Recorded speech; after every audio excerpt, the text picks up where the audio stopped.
이 특종을 준비한 이유가 있습니다. 네. 사실 벌써 다음 주가 추석이지 않습니까? 추석 전부터 뭐라 설명할 순 없지만 태산 같은 걱정이 밀려오는 분들이 많다고 합니다. 그래서 저희 프리한 식구에서는 추석 명절을 정말 카니발, 그야말로 추석 축제처럼 즐겨보시라고 이 특종을 준비했습니다. 자, 그러면 오늘 저희 특종을 데스크의 엄중한 기준에 따라 공정하게 심사해 주실 프리한 데스크 만나보겠습니다.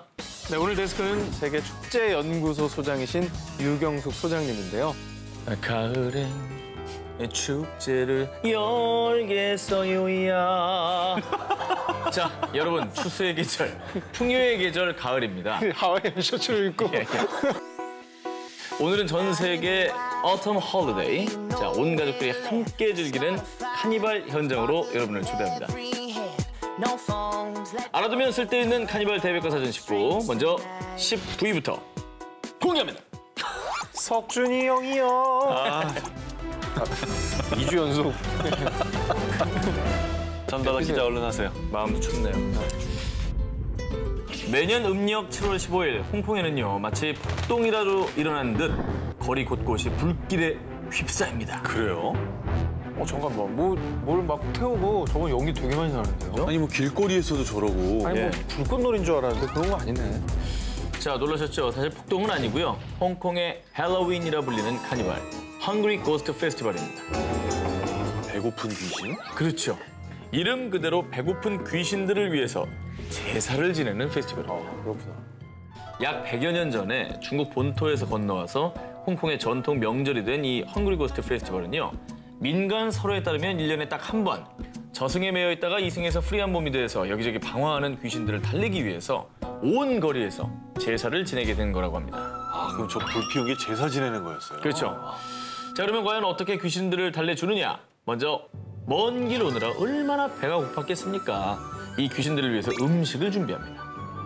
과일, 고기, 햄버거 등 다양한 음식을 준비해 내놓습니다. 또 인간 세상에서 좋은 구경하시라고 재롱잔치도 열게 됩니다. 흥이 많은 귀신들을 위해서 야외 무대에서 홍콩 전통 오페라인 우극을 공연합니다. 저런 것까지 해주는구나. 그렇죠. 참고로 이때 관중석 맨 앞자리 로열석이죠. 제일 비싼 자리. 여기는 항상 일렬로 비워져 있습니다. 비워놔야죠. 그 이유는 바로 귀신들을 위한 자리라는 의미입니다. 예, 저기 앉아서 봐야 되거든요. 그렇죠. 네. 그리고 귀신들이 Let's party time 하려면 또 뭐가 필요하죠? 바로 money, 돈이 필요합니다. 거리 곳곳에서 귀신들을 위해서 돈을 태웁니다. 아니 근데 진짜 돈을 저렇게 태운다고요? 진짜 돈을 태우겠어요? 그러니까요. 네, 당연히 아닙니다. 진짜가 아니고요. 물론 가짜 돈입니다. 게다가 돈뿐 아니라요. 귀신들이 살아생전 가지지 못했던 최신 유행 스포츠카, 핸드폰 등을 종이에 그리거나 만들어서 함께 태운다고 합니다. 태워주면 되는구나. 그리고 이렇게 먹고 놀고 즐기고 한바탕 잘 놀다 가는 귀신들을 위해서 거리 곳곳에 양초와 등불을 켜놓는다는 건데요. 다시 저승으로 돌아갈 때 길 잃지 말고 잘 찾아가라는 의미라고 합니다.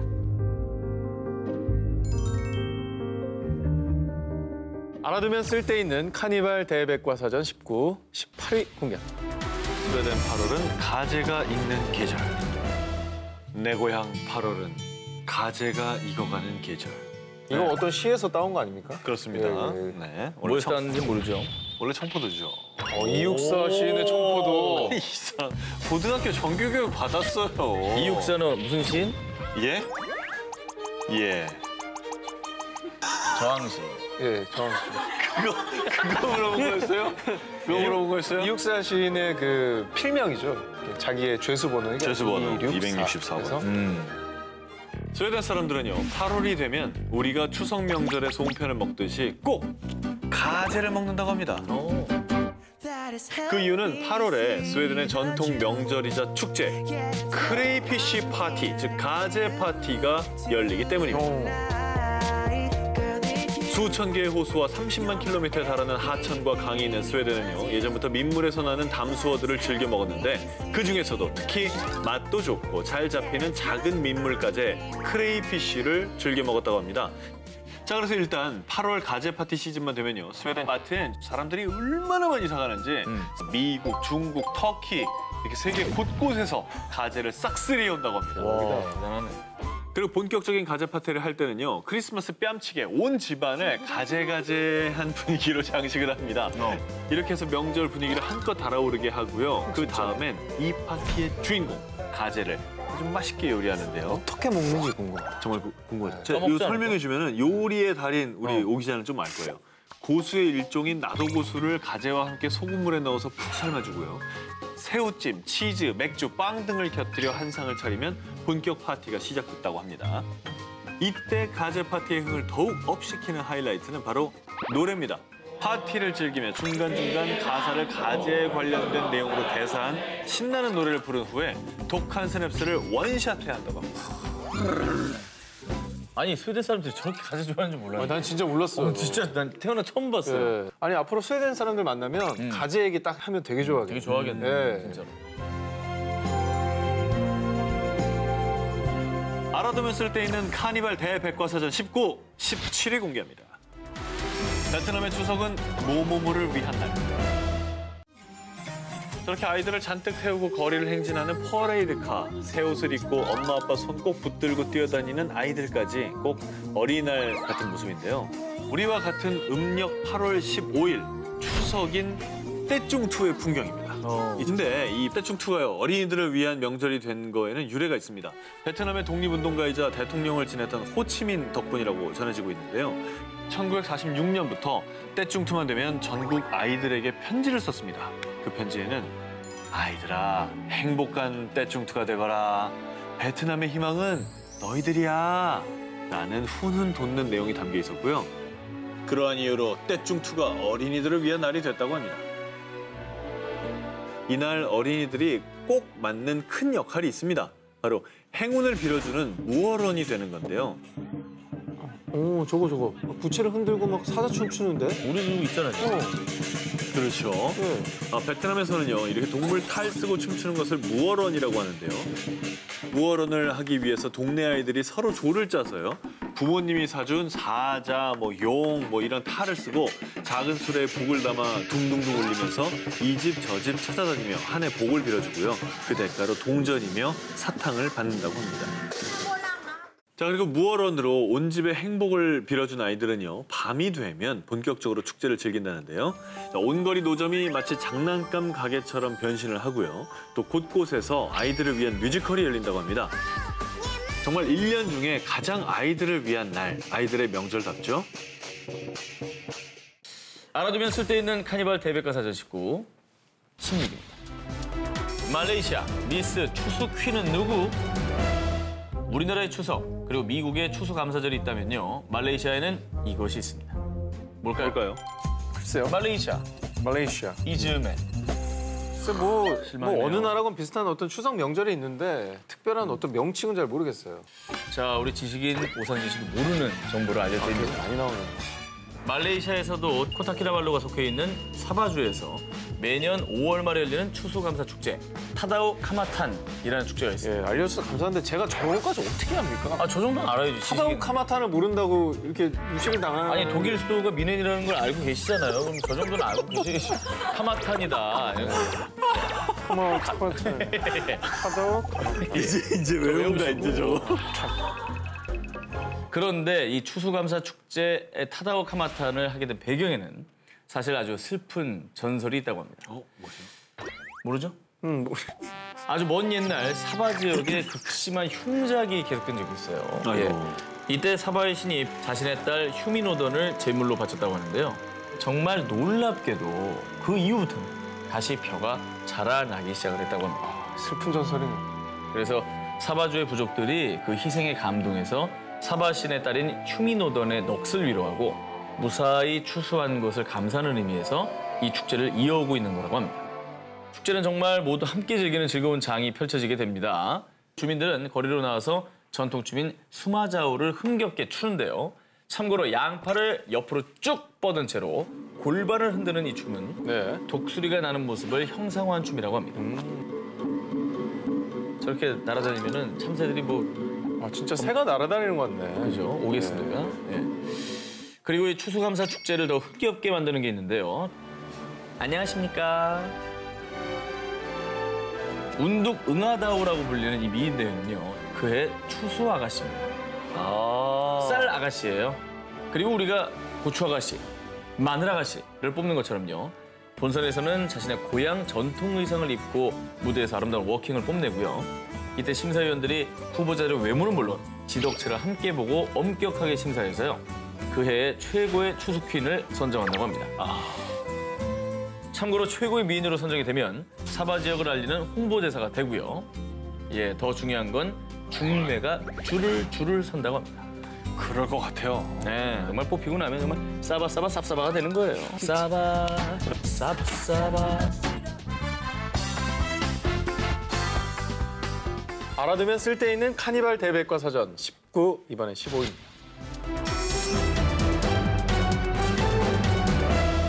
자, 필리핀의 수도 마닐라에서 차로 약 2시간 정도 떨어진 조용한 시골 마을 룩반에서는요. 5월 15일에 오전 6시 축제를 알리는 종소리가 땡땡땡 울리면요. 농부들의 수호신인 산 이시드로 신을 기리면서 추수 감사 축제인 파이아스 페스티벌을 엽니다. 근데 이 축제가 굉장히 특이한 점이 많습니다. 이색적인 풍경 중에 하나가요. 우와.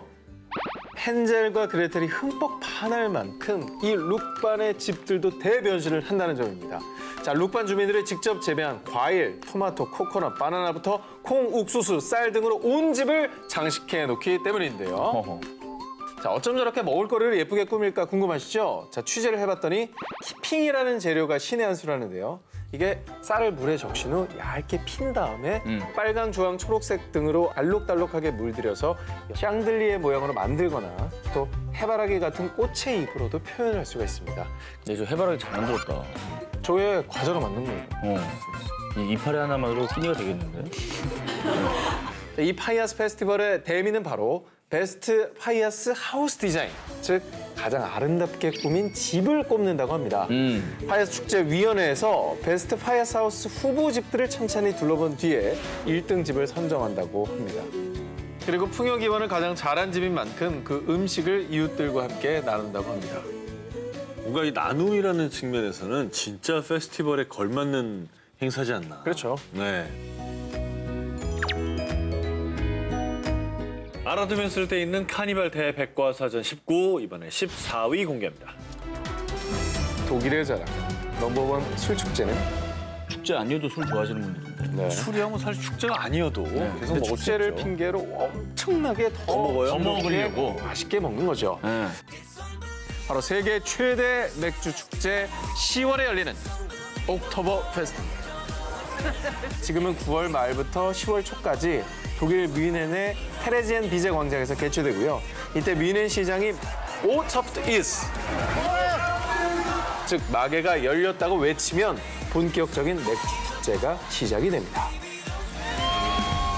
롤러코스터 또 관람차 등을 비롯한 80여 종의 놀이기구와 9천여 명이 참여하는 세계 최대 민속 의상 행진 등 축제장에서 볼거리 즐길거리가 무궁무진하지만요.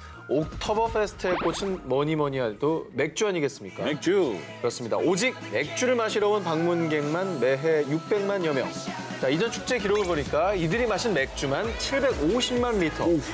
자, 올림픽 수영장 3개를 꽉 채울 양으로요. 이때 쓴 맥주값만 무려 900억 원 정도였습니다. 자, 그리고 이 옥토버 페스트에서는요, 엄선된 맥주만 선보일 수 있는데요. 우선 뮌헨시가 선정한 400년에서 길게는 700년의 역사를 자랑하는 맥주 회사들만 축제장에서 판매가 된다는데요. 맥주를 탁 들이키는 순간, 아, 내가 그동안 마신 건 보리차였구나. 이런 감탄과 함께 왜 독일이 맥주의 나라인지 실감을 한다고 합니다. 자, 여기에 독일식 족발, 안주도 빼놓을 수 없습니다. 네. 슈바인, 삭센 등 맥주와 환상궁합인 안주들까지 함께 즐기며 부어라, 마셔라, 진정한 맥주 월드가 펼쳐진다니까 9월 말경에 독일에 가신다면 이 맥주 축제, 옥토버 페스트 흑법도 취해보시길 바라겠습니다. 야, 역시 가보고 싶다. 가장 큰 맥주집이 있거든요. 한꺼번에 뭐 한 10,000명 정도가 아, 수용된다는. 뭐 우리나라 맥주집 가면 사진 걸려 있는 그 집 아닌가요? 네, 그 집입니다. 아, 예. 뮌헨 저 광장 바로 그 근처에 있는 집인데 거기 가면은 그 신청곡을 하면 한국 노래를 또 연주를 해줍니다. 네, 해봤어요? 네, 저도 해봤어요. 어떤 아리랑. 아리랑 수성하셨어요? 예, 그때 되게 재밌는 게 이제 아리랑을 연주할 때 저기 끝에 한국 사람들이 3, 4, 5 다 일어나서 야, 같이 아리랑을 이렇게 부르면서 멀리서 고국에 있는 동포들을 확인하면서 같이 건배 이렇게 하는 요 타이밍이 약간 이게 올라오는 게 있어요. 근데 아리랑을 저기서 들으면 진짜 일어나게 돼요. 아, 확 일어나. 이렇게 인사하면서. 네, 아, 오셨어요. 저는 북에서 왔습니다. 북에서 왔습니다. 우리는 한 동포 아니겠습니까? 아리랑.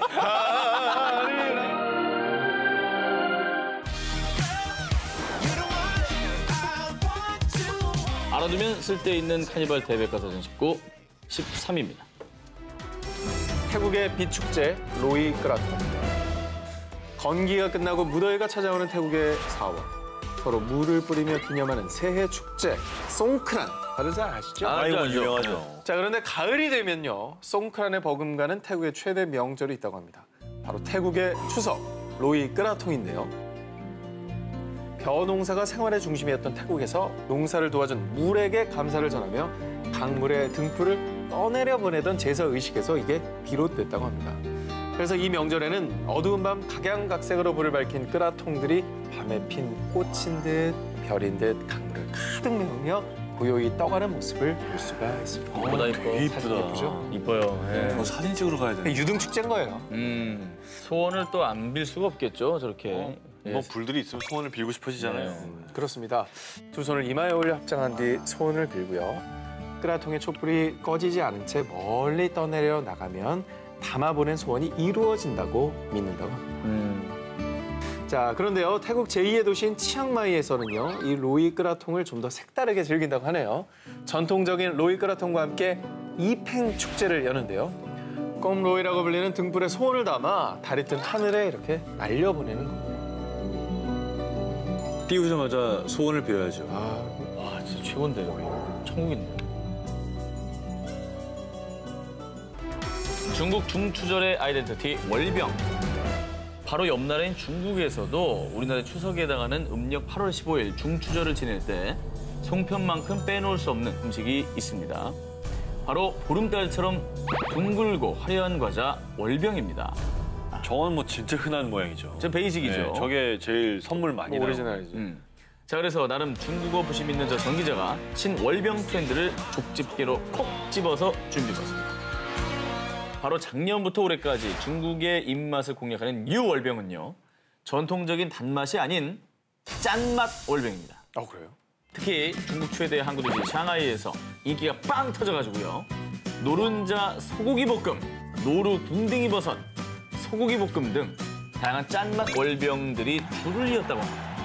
하지만 그중에서도 가장 인기가 많은 월병은 이름만 들어도 세상 고급진 샤롱샤 월병입니다. 즉 가재 월병이죠. 여기 스웨덴 분들이 많이 오셨나? 네. 네. 저거 아까 그 스웨덴 네, 여기 스웨덴 냄새 확 나는데요. 그 식탁에 올라가 있어도 차이가 없을 것 같아요. 그렇습니다. 말 그대로 이제 속에 모락모락 김이 나는 두툼한 가재살 그리고 채소가 가득 들어있는 가재 월병이 되겠고요. 이 가재 월병으로 인기를 끄는 곳은 샹하이의 S호텔인데요. 심지어 하루에 100상자만 온라인 예약 판매. 그것도 1인당 딱 2상자씩으로 제한을 해가지고 중국 사람들이 고향 가는 기차 예매 전에 월병 예약 전쟁부터 하게 만들었다고 합니다. 그런데요, 짠맛이 강세라고 해서 단맛 역시 쉽게 물러서지 않았습니다. 특히 홍콩의 특색이었던 빙피 월병. 찹쌀 반죽으로 쫄깃하고 또 냉장 보관해서 차갑게 먹는 월병인데요. 여기에 젊은 친구들의 입맛을 100%, 1000% 반영해서 녹차, 초콜릿 무스, 망고 등으로 다양한 소를 채워넣습니다.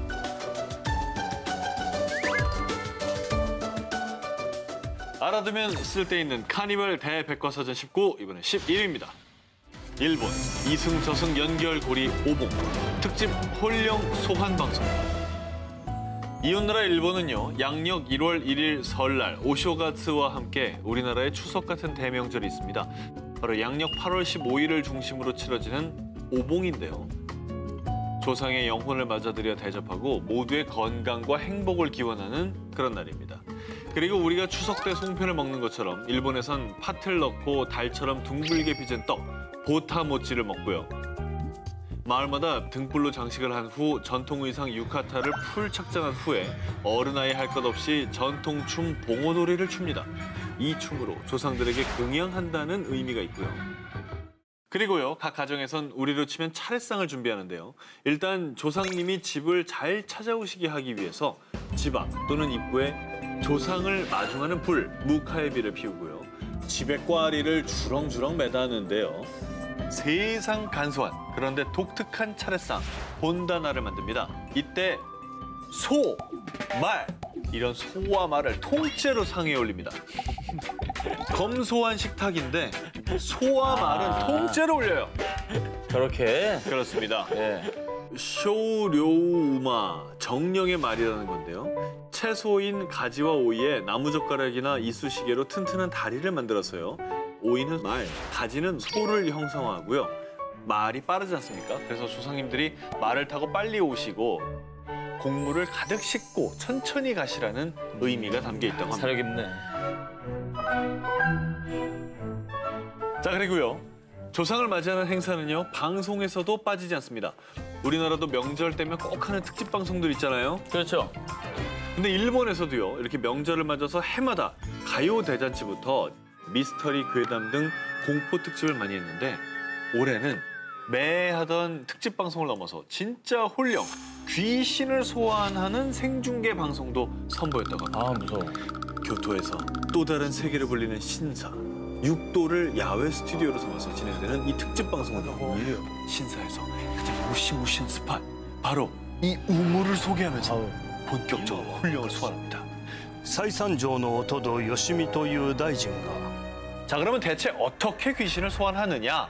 바로 교토에 얽힌 무시무시한 전설, 그리고 공포 괴담, 무려 100가지를 하나씩 낭독합니다. 梅をください 그리고 이야기를 풀어나가면서 이야기가 끝날 때마다 앞에 있는 촛불을 끄는데요. 바로 이 촛불을 끌 때, 이때 홀령이 소환되는 거라고 합니다. 나옵니다. 근데 저거 말하는 동안에 꺼지면 되게 무섭겠다. 불을 끄려고 딱 이랬는데 갑자기 꺼져. 그렇게 해서 내려놔야 돼. 그 옆에 여자가 끈 거지. 이거 한 거 아니야, 이거? 이거?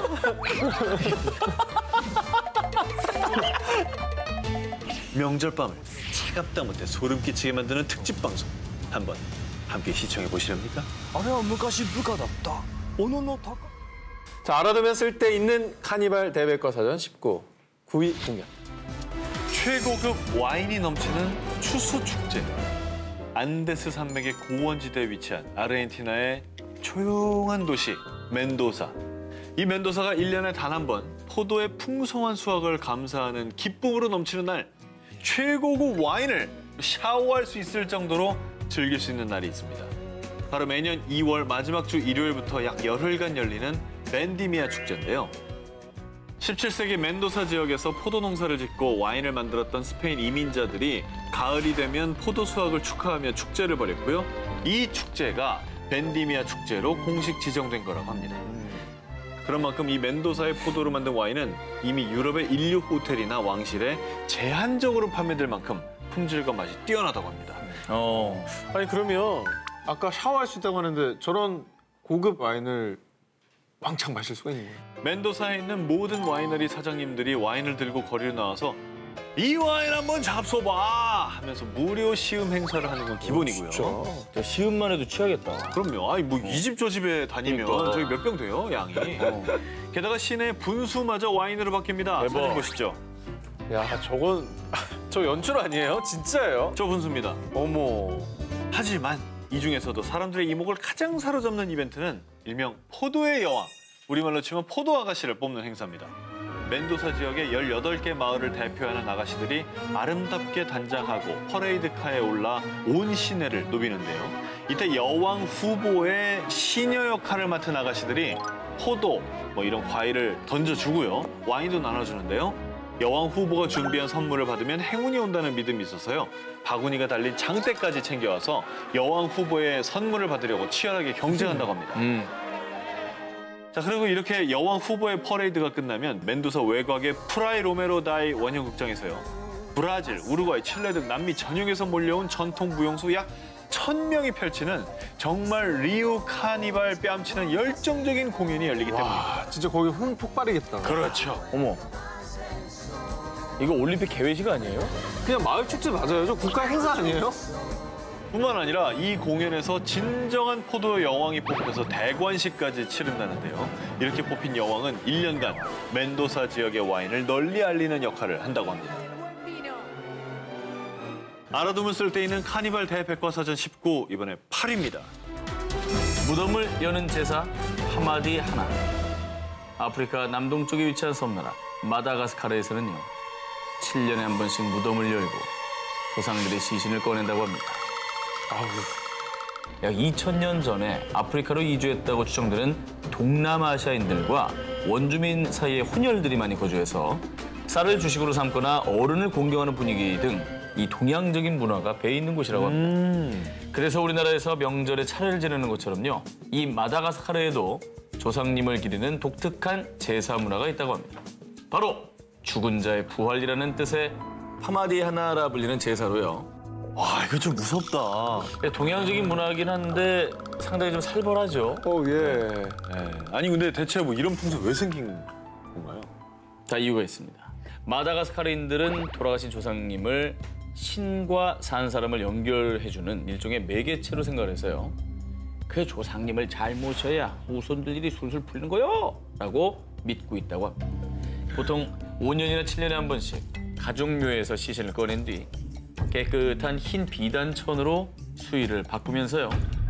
마치 살아있는 것처럼 말을 걸며 안부를 묻거나 후손들의 근황을 이야기하기도 하고요. 그리고 이렇게 시신을 새로 단장한 후에는요. 조상님의 시신을 어깨에 둘러매고 신나는 음악과 함께 춤을 추며 온 동네를 순회한다고 합니다. 네. 아니, 이거 약간 축제처럼 하는군요. 근데 추모를 하는 게 약간 또 슬픔도 있네. 저게 모든 뭐 가족, 친척들이 누워 있는 게 아니라 온 동네 주민들이 다 같이 본다고 합니다. 꼭 아셔야 할게요. 절대 공포스러운 게 아니고요. 이분들의 제사 문화라는 점입니다. 조상님들에 대한 예우를 이분들의 풍습대로 하는 거죠. 독일의 11월은 광란의 계절. 자, 앞서 소개된 독일의 술축제에 이어서 이번엔 광란 그 자체라는 독일의 카니발을 소개해드리겠습니다. 자, 무려 11월부터 2월 혹은 3월까지 장장 근 3개월 동안 축제가 지속이 됩니다. 오마이갓. 축제 기간이 워낙 길다 보니 제5의 계절이라고도 불리는 이 축제. 바로 쾰른 카니발입니다. 이 카니발은요. 흔히 막대 과자데이로 알고 있는 11월 11일 카니발의 서막이 올라옵니다. 자, 그런데 독일에서 이 쾰른 카니발이 시작된 건요. 이슬람교에서 금식과 절제라는 라마단 기간이 있듯 기독교에도 부활절로부터 40일 전에 신앙심을 다잡는 기간인 사순절이 있습니다. 그래서 이 사순절을 앞두고 정말 후회 없이 미리 실컷 놀아버리자라는 의미에서 이 쾰른 카니발이 시작이 되었다고 합니다. 쾰른 카니발 기간이 되면요. 여기가 거리인지 클럽인지 구분이 안 갈 정도로 광란에 파티가 열려서 독일 사람들의 흥이 그야말로 대폭발을 한다고 하는데요. 쾰른 카니발의 빅 하이라이트는 바로 로즈몬탁 장미의 월요일입니다. 사실 유럽에서는 전통적으로 장미꽃이 축하나 풍요를 상징한다고 하는데요. 공식적인 국가 공휴일은 아니지만은요. 대부분의 기관에서 임시 휴업 상태에 돌입한다고 하고요. 시민들이 방대 성직자로 코스튬 분장을 하고 거리에 나와 사탕과 장미를 던지며 행진을 벌인다고 합니다. 알아두면 쓸데있는 카니발 대백과사전 19, 6위 정 기자님 공개해 주십시오. 세계 최대 부유국의 명절 이벤트. 브루나이 국가 최대 명절인 하리라야는요. 브루나이를 비롯한 이슬람 국가 최대 축제인데요. 라마단 기간 동안 금식하며 절제했던 생활에 고삐를 확 풀어버리는 날입니다. 그동안 또 억눌렀던 걸 네. 확 또 풀어주는 거. 제대로 놀겠죠. 남자는 바주 멜라유, 여자는 바주꾸롱이라 불리는 화려한 전통 의상을 갖춰 입고 밤마다 화려한 불꽃놀이는 기본이고요. 먼 친척, 이웃들을 초대해서 브루나이 전통 음식 안부얏 등 맛있는 음식을 잔뜩 차려서 축제를 즐긴다고 합니다. 자, 그러면 과연 이 대명절을 맞이해서 왕궁에서 준비한 스페셜. 아니, 이곳이 그 유명한 왕궁이야? 바로 왕궁에 입장을 할 수가 있습니다. 왕이 그럼 시민들에게 우리 집에 놀러 와 하는 거네요. 개방하는 거죠. 이야. 황금국이라 할 만큼 돔에도 황금이 촤한 이 왕궁은요. 무려 방이 1,788개, 욕실은 257개가 있는 세계에서 가장 크고 화려한 왕궁입니다. 야, 한 번씩 씻어도 네. 10월 말에나 한번 다 씻을 수 있어요, 화장실을. 계속 다른 화장실에서 씻을 수 있네요. 1년 내내 씻는 거예요, 네, 다른 데서. 네. 예. 뿐만 아니라요, 브루나이의 29대 왕 술탄 하산 볼키아는요, 자신을 찾아온 국민들을 위해서 알찬 명절 스페셜 이벤트를 준비하는데요. 먼저 식당에는 왕실 셰프들이 차려놓은 음식이 뷔페처럼 쫙 깔려 있어서요. 누구든 왕실 만찬을 즐길 수가 있어요. 자, 그리고 진짜 빅 이벤트는 요 일명 악수 타임인데 오전 10시부터 보통 오후 4시까지 왕과 가족들이 직접 마치 아이돌 팬 미팅 현장처럼 방문객 한 명 한 명과 아이 컨택하고 악수하는 이벤트가 펼쳐집니다. 참고로 이때 여성 방문객은 왕실 가족 중 여성하고만 인사를 해야 되고요. 아, 또 이슬람 율법이 있으니까. 그렇죠. 남성도 남성 왕실 사람들과만 인사를 해야 한다고 합니다. 알아두면 쓸데있는 카니발 대백과 사전 19 5위 공개합니다. 최근입니다. 5위와 4위에 오 기자가 당첨. 자, 미국의 최대 명절을 꼽으려면요. 새해 크리스마스와 함께 매해 11월 넷째 주 목요일인 땡스기빙 데이, 즉 추수감사절을 빼놓을 수가 없습니다. 자, 그런데요, 이 추수감사절만 되면 사람들이 어린아이처럼 좋아하며 기다리는 축제가 있다고 합니다. 바로 M 백화점에서 후원하는 M 추수감사절 퍼레이드입니다. 오. 자, 1924년부터 시작한 이 퍼레이드는요, 당시 M 백화점 직원들은 대부분 유럽에서 온 이민 1세였다고 합니다. 자, 이들이 새로운 조국인 미국의 명절을 유럽의 페스티벌 스타일로 축하하기 원하자 이 M 백화점에서 자금을 후원해 페스티벌을 시작하게 된 건데요. 퍼레이드가 열리는 대망의 추수감사절 당일 뉴욕 어퍼 웨스트 사이드 77번가 거리를 출발해 34번가의 M 백화점까지 약 4km에 걸쳐 진행되는 이 퍼레이드는요, 무려 300만 명의 사람이 거리로 쏟아져 나온다고 합니다. 실제로 이 사진으로 보는 것보다 저 현장에 있으면 정말 저 분위기가 남다를 것 같은데. 가본 분들이 더욱더 이 축제를 칭찬을 많이 하셔요. 그럴 것 같아요. 특히 2015년도에는 퍼레이드카 위에서 머라이어 캐리 등 유명 가수들이 등장해 축제의 흥을 한층 더 업시켰다고 합니다. 자, 거기에 종착 지점인 M 백화점 정문 앞 특설 무대에서는요, 브로드웨이의 뮤지컬 배우들이 각종 뮤지컬의 하이라이트 갈라 공연까지 선보여서 치열한 티켓팅 경쟁 없이 공짜로 이 공연들을 보며 눈 호강을 할 수 있다고 합니다. 대단하네. 아우, 진짜 멋있다. 자, 참고로 미국 여행 가서 퍼레이드를 보고 싶으신 분들께 팁을 드리자면 61번가와 72번가 거리 사이가 퍼레이드가 가장 잘 보이는 명당이라고 합니다. 그리고 무엇보다 이 행사에서 가장 엄지척하는 볼거리는요, 무려 건물 5층 높이의 대형 풍선들인데요. 야, 저 녀석이 저기까지 갔네. 저기 보면 이제 헬로 고양이 삐까삐까도 있습니다. 전 세계적으로 인기 있는 대형 캐릭터 풍선들이 저렇게 하늘을 가득 메우고 줄지어 지나가는 모습은 오로지 이곳에서만 볼 수 있는 진짜 판타스틱한 볼거리라고 합니다. 자, 그리고요, 미국 추수감사절에서 빼놓을 수 없는 것이 하나 더 있습니다. 바로 터키, 칠면조입니다. 그렇지. 네, 뭐 다들 아시죠? 그럼요. 자, 칠면조는 미국의 추수감사절 대표 요리인데요. 그런데 말입니다, 매해 추수감사절 바로 전날 후끈한 오븐 속이 아니라 무려 백악관으로 초대받는 칠면조들이 있습니다. 그건 뭐죠? 토트와 테이터라는 이름의 칠면조 두 마리가 백악관으로 초대를 받았는데요. 이때 오바마 전 대통령은 백악관의 정원인 로즈가든에서 토트를 테이블 위에 올리고 엄숙하게 이 선언을 했다고 합니다. 추수감사절 식탁에 오르는 것을 사면합니다. 바로 칠면조 사면입니다. 아, 여기 있네. 진짜 그렇게 하는 거예요? 이렇게 저렇게 인사를 시키는 거죠. 재밌게. 자, 1940년대 전미 칠면조협회에서는 칠면조 고기 소비 촉진을 위해 대통령에게 칠면조를 선물하기 시작했는데, 아이젠하워 대통령 재임 시절부터 이 칠면조를 먹지 않고 풀어주는 것에 일종의 관례와 전통으로 자리 잡았고요. 자, 이후 1989년 조지 부시 전 대통령 때부터 아예 공식적인 행사 순서로 지정이 됐다고 합니다. 자, 그렇다면 과연 사면권을 획득한 칠면조들은 그 뒤로 어디로 가느냐? 그렇지. 자, 원래 이 칠면조들은 미국의 테마파크 디랜드로 보내져서요, 디랜드의 추수감사절 퍼레이드에 참가 뒤에 D랜드에 공원에서 행복한 여생을 보낸다고 합니다. 저렇게 직접 근데- 유명 인사처럼 퍼레이드의 주인공이 되는 거예요. 제 행사가 너무 많다. 거의 장윤정급인데 행사가 하루에 피곤하겠네. 자, 그런데 이번에 취재를 해보니까 지난 2010년 D랜드가 공원 재단장에 돌입하면서 더 이상 사면, 칠면조를 받을 수 없게 됐고요. 그래서 지금은 칠면조 농장으로 보내져서 안락한 노후를 보낸다고. 아유, 복 받은 놈이네. 그러게. 알아두면 쓸데있는 카니발 대백과사전 19, 이번에 3위입니다. 찬란한 잉카 문명의 땅, 페루.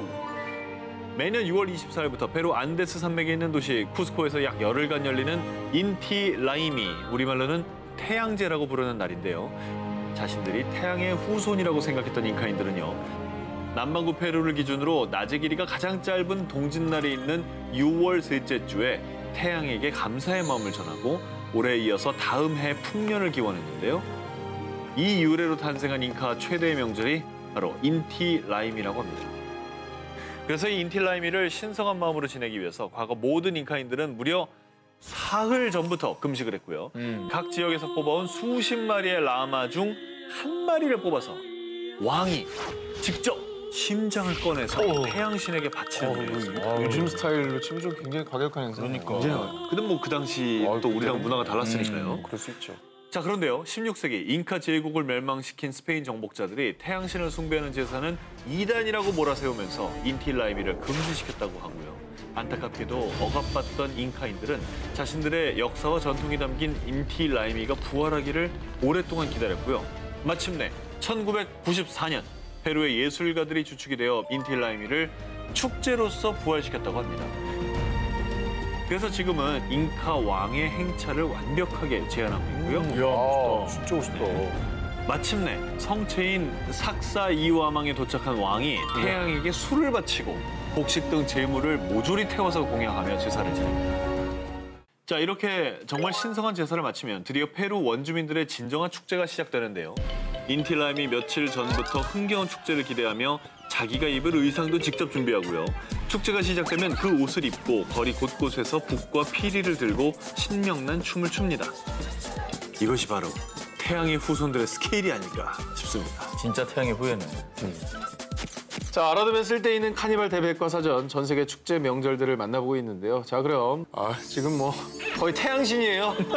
네. 자, 전 기자 대 전 기자 1위 특종 후보들 헤드라인부터 만나보겠습니다.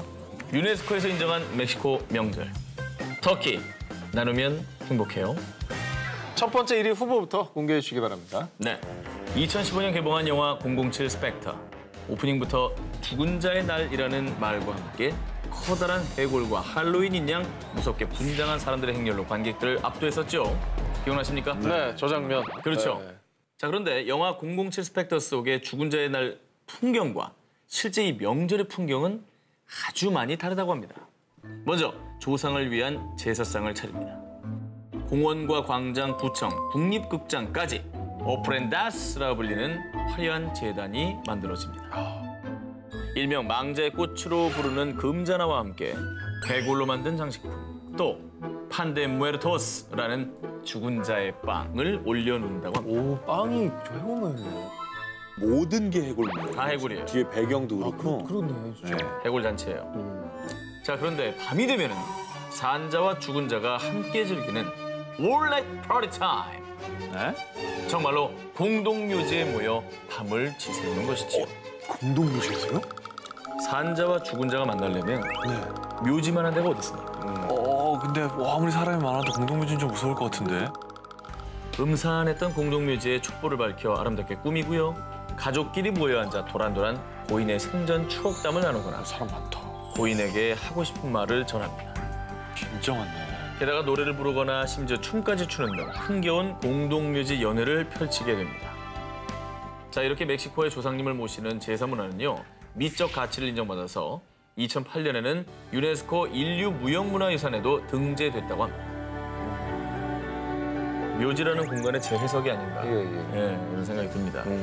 알아두면 쓸데있는 카니발 대백과사전 19, 저 전 기자의 두 번째 1위 후보 공개합니다. 이날에 우리 삼촌이 오신다고 했어요. 어머, 우리 아들이랑 며느리가 오랜만에 집에 오겠네. 기쁘다. 멀리 떨어져 있던 가족과 친척이 고향에 모두 모이는 터키 최대 명절이 있습니다. 바로 쿠르반 바이람인데요. 참고로 터키의 쿠르반 바이람은 이슬람 문화권 나라들 사이에서는 이드 알 아드하라고 불리는 금식을 하는 라마단 기간이 끝난 뒤 행해지는 무슬림들의 가장 큰 축제인데요. 저 라마단 자체가 굉장히 큰 명절이라서 끝나면 끝나는 줄 알았더니 이게 다 끝이 아니군요. 브루나이에서도 그 끝나고 되게 그걸 기념하는 기억을 맞다, 오래 맞다. 두는 그랬네요. 것처럼 비슷한 풍습이 터키에서도 있었던 거군요. 네, 제가 일찍 또 전해드린 바 있는 기사였죠.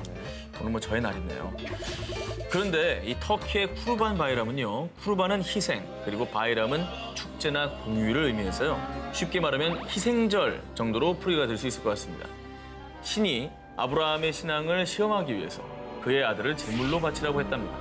비록 너무나 가슴이 아팠지만 소중한 자신의 아들을 신에게 바치기로 결심을 했는데요. 아들의 목이 베어지려는 그때 그만하면 됐다. 너의 마음을 잘 알겠노라. 결국 아브라함은 아들 대신 순양 한 마리를 제물로 바쳤다고 합니다. 그래서 이런 사연과 함께 희생정신이 갸륵했던 아브라함의 정신을 기억하기 위해서 제물로 바쳤던 양뿐 아니라 소나 염소를 잡아서요. 서로 나누는 건데요. 동물을 잡아 이를 알라 신에게 바치는 의미가 있고요. 형편이 어려운 이웃들에게 나누면서 신의 은총과 감사함을 더 배로 만드는 따뜻한 전통이 있는 거죠. 요즘엔 생고기를 나누는 대신 어려운 이웃과 단체에요. 양을 구입할 수 있도록 기부금이나 혹은 실제로 가축을 보내 나눔을 실천한다고 합니다. 멋있네요. 그렇게 뭐 주변 사람들을 베푸는 게 정말 진정한 축제의 의미 같아요. 네.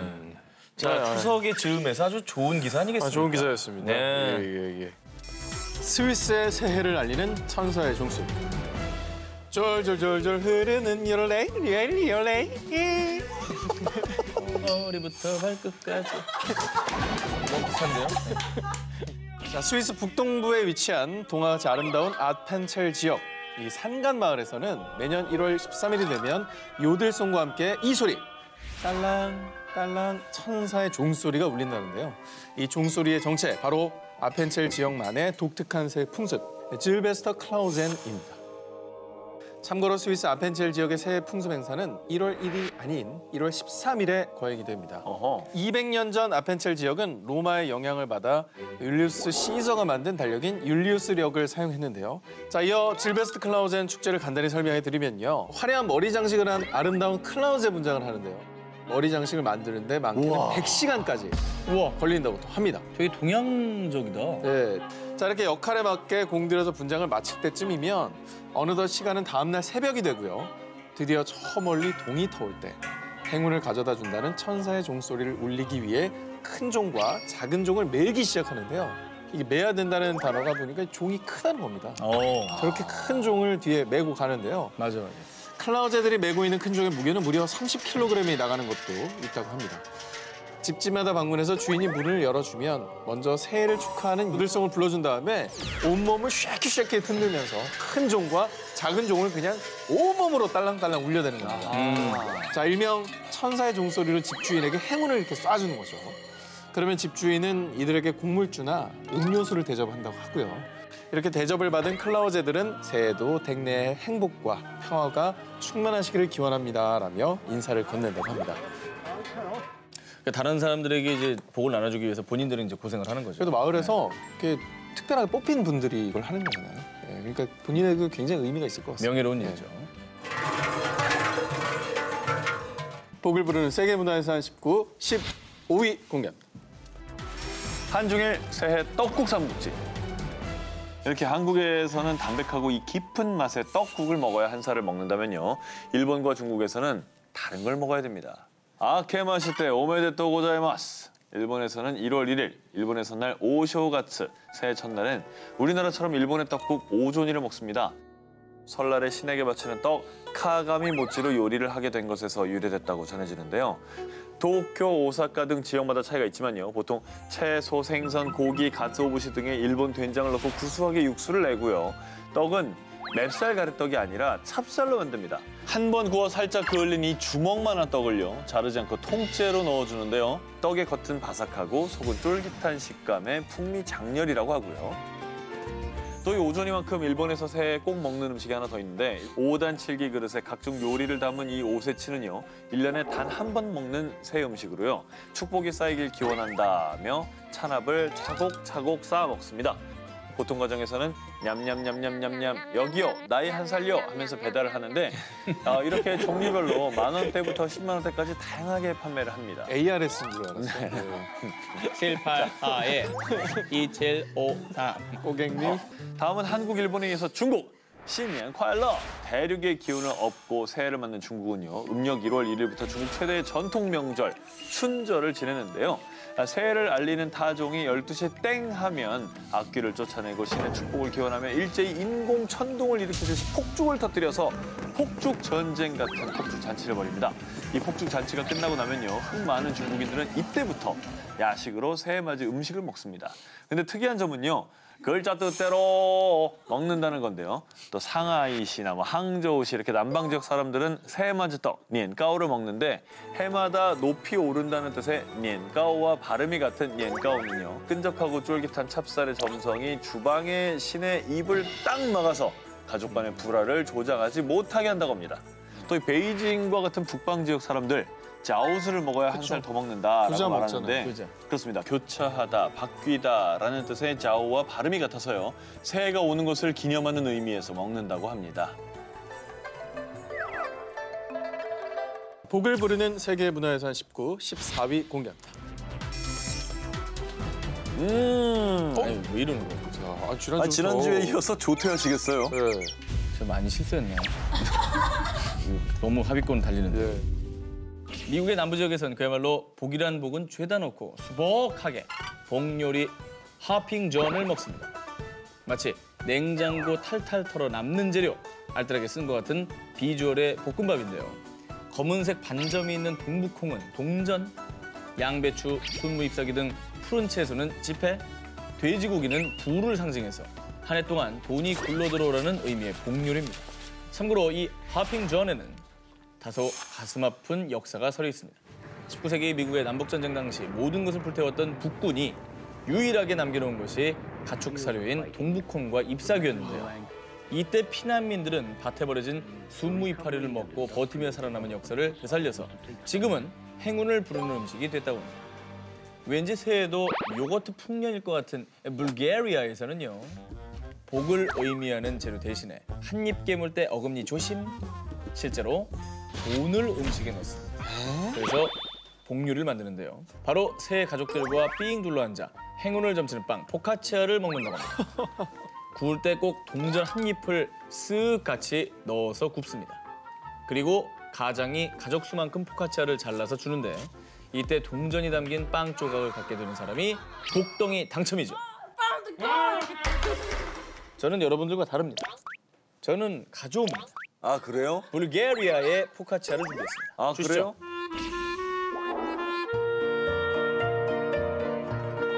이 안에 동전 들어있는 겁니까? 전 동전 든 걸로 주세요. 아니요, 저는 이제 돈이 아까워서 돈을 넣지는 않았어요. 대신에 저 올리브를 이 6개 빵 중에 3군데 넣어놨습니다. 어디에 올리브가 들어있을까요? 이걸로 하겠습니다. 오케이. 얘가 제일 색이 예뻐. 탐관우리 눈에는 돈이 보여. 바로 이 녀석이야. 불안한데. 이게 고민하지 않습니다. 반으로 쪼개서 올리브가 있으면은 행운을 부르는 포카치아요. 하나, 둘, 셋.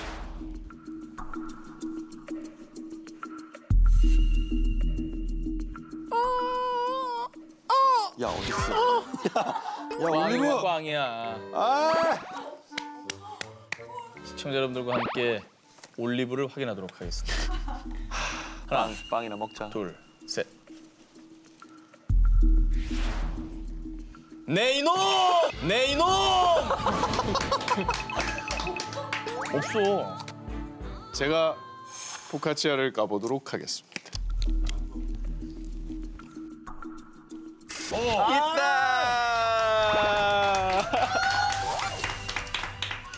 결혼하네, 결혼해.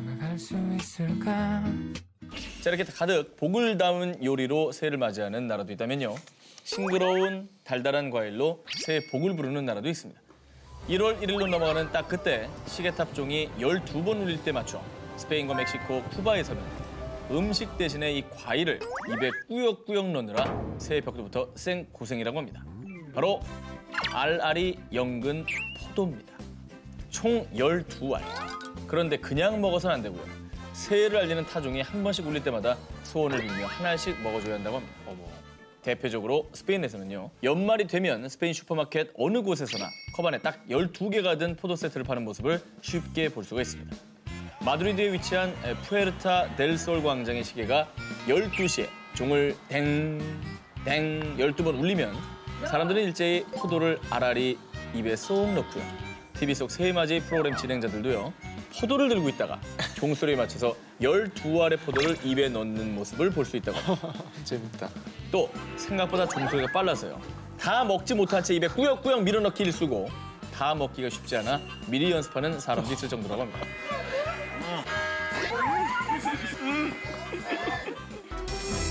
조선시대 명절은 남녀 해방절? 한석준! 또 나네. 야, 진짜 내가 아니네. 내가 정말 오랫동안 선방하고 있는 거 아시죠? 렛츠고 고싱입니다. 와, 나 진짜 2개밖에 안 남았어, 이제. 현대에는 설과 추석을 가장 큰 명절로 치죠. 하지만 조선시대에는 설, 한식, 단오, 추석 이 4대 명절을 제일로 쳤습니다. 그중에서도 단오는 조선 남녀들의 솔로 탈출일, 매력 뿜뿜 발산을 하는 날이었는데요. 단오 그 하루만은 1년 내내 집안에서만 있어 바깥 구경을 못하던 젊은 여인네들이 밖으로 나와 큰 해방감을 누리며 민속놀이인 그네를 뛸 수 있었습니다. 이때 민속놀이를 즐긴다는 명목 하에 그네 위에서 매력을 흩날리며 썸남들에게 어필을 했다고 합니다. 하늘 높이 곱디고 온 치맛자락 날리며 나풀나풀 나비처럼 나는 저 낭자 참으로 아름답구나. 자, 이렇게 여성들의 매력 발산 창구가 그네뛰기였다면 남성들에겐 씨름이 매력 어필의 무기였습니다. 짐승남의 매력을 한껏 보여줄 수 있는 씨름이야말로 단시간에 이성을 확 사로잡을 수 있는 남성미 어필이었던 것입니다. 또 음력 1월 15일 정월 대보름이 되면 민속놀이 한마당이 단체 미팅으로 급변하는 풍경을 볼 수가 있었습니다. 정월 대보름 밤이면 젊은 남녀들이 335 청계천 광통교 다리 위로 모여들었는데 모여든 명분은 1년 동안 건강하게 잘 지내기 위해서 일명 다리밟기라 불리는 답교놀이를 하기 위해서였습니다. 당시에는 청계천 광통교 다리가 답교놀이의 명소였다고 합니다. 그런데 이것도요, 겉으로는 답교놀이를 하러 모여든 남녀지만 이를 빙자해서 실제로는 지근지근 다리를 밟으면서 서로 눈빛을 교환하며 은근히 썸 타기를 즐겼다고 합니다. 스킨십. 네. 이 또한 답교놀이를 하던 조선시대 모든 다리들이 일명 사랑의 오작교, 사랑의 만리장성이 됐던 셈이죠. 오상진. 자, 새해맞이 세계의 설빔. 예전에는 설날이 다가올 때면 온 동네 어린이들이 기다리던 말이 있었습니다. 바로 현무야, 설빔 사러 가자. 그렇습니다. 새해를 그만해. 네. 자, 새해를 맞아 고운 새 한복을 또 사서 차려 입는 거였습니다. 설빔처럼 명절을 맞아 옷을 갖춰 입는 나라. 우리나라뿐이 아니었습니다. 뭐 당연한 얘기죠. 자, 일단 몽골 보겠습니다. 바로 델이라는 전통 의상을 갖춰 입는 거죠. 먼저 한복에 두루마기와 같은 델을 입은 다음에 델보다 더 화려한 색깔의 띠를 지금 보이시죠? 오렌지색인데요. 색감이 좋아요. 저렇게 둘러줍니다. 그리고 모자인 말가이를 눌러쓰고 여기에 무릎까지 오는 롱부츠, 보탈까지 신으면 새해맞이 준비가 끝나는 건데요. 그다음에는 친척들과 모여서 몽골실 세배인 하타크를 하고 덕담을 나눕니다. 귀여워. 자, 우리나라 설과 되게 비슷합니다. 비슷하네요. 네. 자, 그리고 베트남에서는 명절이 오면 다들 알고 계시는 롱드레스 아오자이를 입습니다. 아우자이 너무 이쁜 것 같아. 대부분 이 아오자이가 베트남 여성의 전통 의상이라고만 생각하는 분들 많을 텐데요. 남성들이 입는 아오자이가 있습니다. 아, 그래요? 예, 바로 아오검인데요. 통이 넓은 원피스의 형태고요. 의복과 같은 컬러의 모자, 칸셉을 쓰면 새해맞이 준비가 끝난다고 합니다. 또 동방의 집시라고 불리는 중국 소수민족 묘족 사람들도 명절이 되면 갖춰 입는 전통 의상이 있는데요. 피에스타 차오르시가 묘족이죠. 묘족이죠. 네. 출신입니다. 바이냐오이라는 의상을 입고 명절을 맞이하는데요. 고급 비단 위에 현란하고 화려한 자수를 수놓아 만든 수제 의상이고요. 은으로 만든 화려한 장신구들로 마무리를 하면 중국에서 가장 화려한 전통 의상 바이냐오이가 완성이 됩니다. 아, 이쁘네. 이쁘다. 시청자 여러분, 올해도 행복하세요. 복을 부르는 세계문화유산 19 4위입니다. 까치까치 설날 지금 북한은. 자, 제가 이번 특종은요. 명절에 고향이 그리워도 갈 수 없는 그런 분들을 위해서, 시향민 분들을 위해서 준비를 했습니다. 바로 북한의 명절을 소개해 드릴 텐데요. 자, 우리나라는 설날이 되면 반드시 떡국을 먹지만은요. 조랭이 떡국을 먹는 개성을 제외하고는 평안도와 황해도 쪽에는 만둣국을, 함경도에서는 감자 녹말국수를 먹는다고 합니다. 북한 어느 지역에서든 먹는 보편적인 명절 음식은 순대와 돼지고기 편육인데요. 설에 이 음식을 먹는 이유는 질기게 오래 살라는 의미로 이 음식을 먹었다고 합니다. 자, 그리고 우리에게는 추석 음식인 송편을 북한에서는 추석뿐만 아니라 설에도 먹는다고 합니다. 우리는 주로 이제 깨나 콩 이런 거를 넣지만은요. 북한의 내륙 지방은 송편에 완두콩, 고추, 무를 다져서 넣고요. 아, 고추. 예, 함경도 지역은 송편을 먹을 때 찹쌀 대신에 감자를 갈아서 감자 맛가리 떡을 만들어서 먹는다고 합니다. 자, 그리고 명절하면은 음식뿐만 아니라 민족이 함께 즐기는 놀이도 빠질 수 없겠죠. 그럼요. 북한에서 특별히 제일 인기가 많은 민속놀이는 바로 윷놀이 경기를 펼쳐 보이려고 합니다. 자, 이렇게 조선중땡TV에서 아예 윷놀이 중계를 할 정도로요. 탁구대 2개를 붙여놓은 크기의 대형 유판을 설치해놓고 또 세상 작은 소형 윷을 사용하는데요. 소개합니다. 그런데 윷놀이의 방식은 우리나라 똑같지만은 이 명칭이 조금 다릅니다. 해동강구역 슝. 이 슝이라는 게 생소하시죠? 슝 뭐야? 윷가락이 다 뒤집혔을 때 나오는 윷을 부르는 북한의 명칭입니다. 와. 북한에서는 돌, 개, 컬, 슝, 모가 되는 겁니다. 슝! 정대원 구역부터.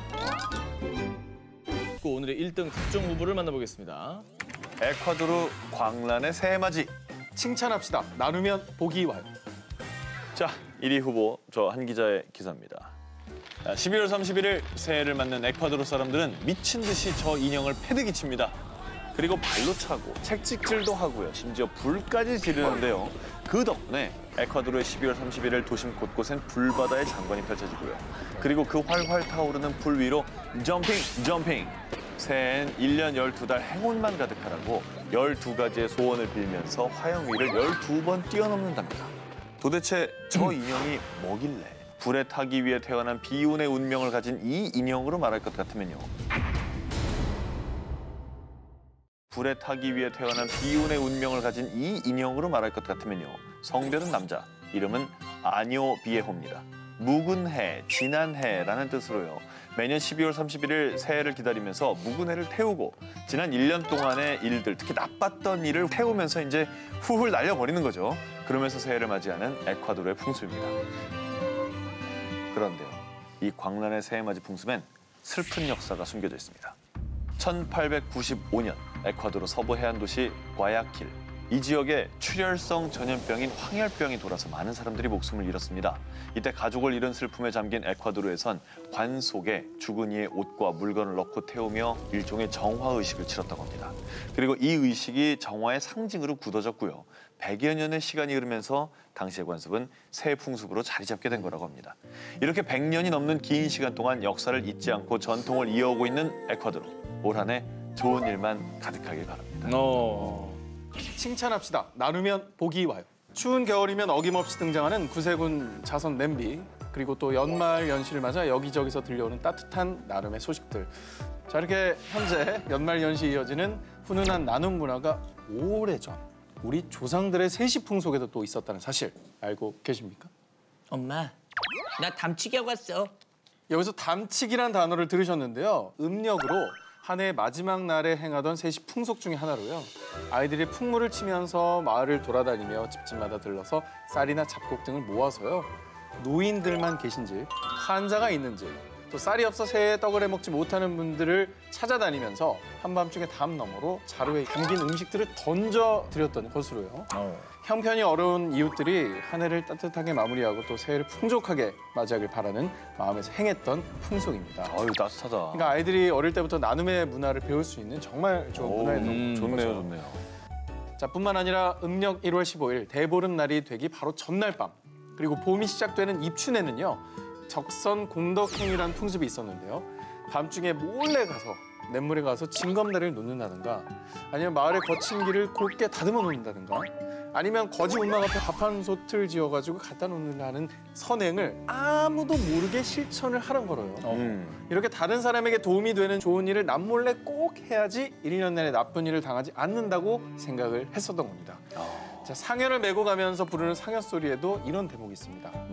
입춘날 절기 좋은 철에 헐벗은 이 옷을 주어 군한 공덕하였는가. 깊은 물에 다리 놓아 월천 공덕하였는가. 병든 사람 약을 주어 활인 공덕하였는가. 이렇게 옛사람들은 입춘날 적선 공덕행을 했는지를 염라대왕으로부터 심판을 받는다고 생각하기도 했던 겁니다. 우리도 이번 명절에 우리의 미풍양속을 되새기며 주위의 어려운 이웃들을 돌아보는 시간을 가져보는 건 어떨까 싶네요.